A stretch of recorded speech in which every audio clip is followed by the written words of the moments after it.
Hello everyone, I'm Rishi here. I'm a final year students and welcome back to another YouTube video. And in this video, I'm going to talk about that three important how in the exam hall. सबसे पहली बात होती है कि आप time से जब exam hall में पहुंच जाओ तो आपका वहाँ पे कभी कभी क्या होता है ना कि जो डेस्क की हाइट होती है वो आपकी हाइट के साथ कंपैटिबल नहीं होता है। जब आप बैठते हो तो या तो काफी नीचे ही मिलता है, ऊपर तो मिलता नहीं। तो अगर ऐसा कुछ मिल जाए तो पैनिक मत होना और उसके साथ एडजस्ट करके उस सिचुएशन का कंप्लीटली इस्तेमाल करना होता है। और भी चीजें होती हैं जैसे कि मान लो कि उस रूम का जो इन्वायरमेंट होता है, वहाँ का पंखा या फिर एसी चल नहीं रहा होता है, वो लोग जनरेटर नहीं रखते हैं, लाइट कट जाती है, इसमें भी पैनिक नहीं होना। देखो 3 घंटे बहुत ज्यादा इंपॉर्टेंट है और वो सारे टाइम तुमको अपने क्वेश्चन को पढ़ने और उसको अच्छे से सॉल्व करने में इस्तेमाल करना चाहिए, बजाय इस फालतू की बात की कि मेरा डेस्क छोटा है, मेरे रूम का पंखा नहीं चल रहा है, एसी मेरे कान के पास लगा दिया गया है। देन इस टाइप की चीजों से बचना। अगर एसी तुम्हारे कान के पास है तो थोड़ा इधर उधर एडजस्ट कर लेना, अपने जो भी इन्विजिलेटर है वहाँ पे उससे बात कर लेना और इन्विजिलेटर से बिहेव अच्छे से करना। अदरवाइज अगर थोड़ा बहुत इधर उधर मिस्टेक होगा तो सॉल्व वही करेगा बंदा।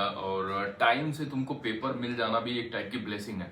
नहीं तो कभी कभी क्या होता है कि जो भी इन्विजिलेटर होता है उसको पता नहीं होता है, तो वो थोड़ा 5 मिनट 6 मिनट लेट हो गया, देन 5-6 मिनट में हमको पता है कि बायोलॉजी में आप 10-15 क्वेश्चन सॉल्व कर सकते हो, तो ये भी एक डिफरेंस क्रिएट करता है। और फिर आता है जो सबसे इंपॉर्टेंट बात होता है, वो होता है फिलिंग ऑफ ओएमआर। मान लो कि तुम वो अपना ओएमआर फिल कर रहे हो और उसमें फिल करते करते तुमने कोई 2-4 चीज ऐसे ब्लंडर कर दिया। मान लो नाम लिखा तुमने, अपना कैरेक्टर, उसको बबल करना है, तो बबल करते समय अगर कुछ गलत हो गया ना, देन दिस इज बहुत पैनिक हो जाते हैं बच्चे। लेकिन तुम्हें पैनिक नहीं होना चाहिए।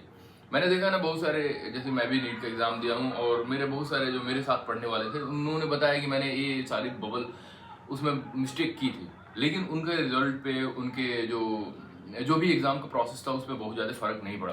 तो एक दो चीज़ें अगर पैनिक गलत हो गया देन डोंट बी पैनिक, उसको वाइटनर से वो लोग ठीक कर देते हैं।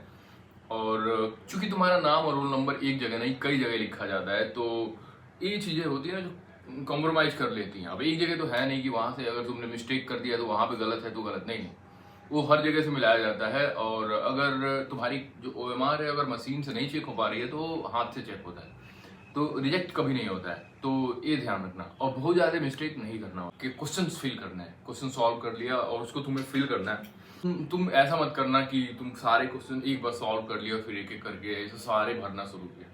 ऐसे क्या होता है कि मान लो अगर एक क्वेश्चन ऊपर से कोई गलत भर दिया तुमने, ऊपर नीचे कर दिया, तो नीचे के सारे ब्लंडर्स हो जाएंगे।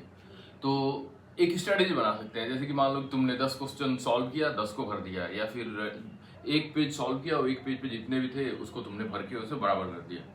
तो ऐसे तुम्हारे मिस्टेक्स के चांसेस कम रहेंगे, दिमाग ऐसे फ्री रहेगा, तो ज़्यादा और प्रेशर से बच सकते। फिर आता है आसपास ध्यान देना। देखो अगर कोई भी तुम्हारे आसपास कोई भी तुमसे कुछ भी पूछ रहा है देन डोंट बी डिस्ट्रैक्ट, क्योंकि कैमरे लगे हुए हैं। अगर तुम किसी से बात करते हुए पकड़े गए, किसी से चीज़ें एक्सचेंज करते हुए पकड़े गए, तो फिर वहाँ पे प्रॉब्लम हो सकती है। चूंकि नेशनल लेवल का एग्जाम है और चीटिंग हो रहा है कि थोड़ा सा भी नहीं होता है कि पेपर लीक हो जाता है, कभी इधर उधर कुछ ना कुछ हो ही जा रहा है। तो ऐसा ऐसा मत करना कि किसी भी टाइप का कोई भी डाउट क्रिएट हो। तो अपने पे ध्यान देना, अपना क्वेश्चन पेपर सॉल्व करना, और वो 3 घंटा तुम्हारे पूरे 2 साल या 1 साल या जितने भी टाइम से तुम प्रिपेयर कर रहे हो उन सबका फल होता है।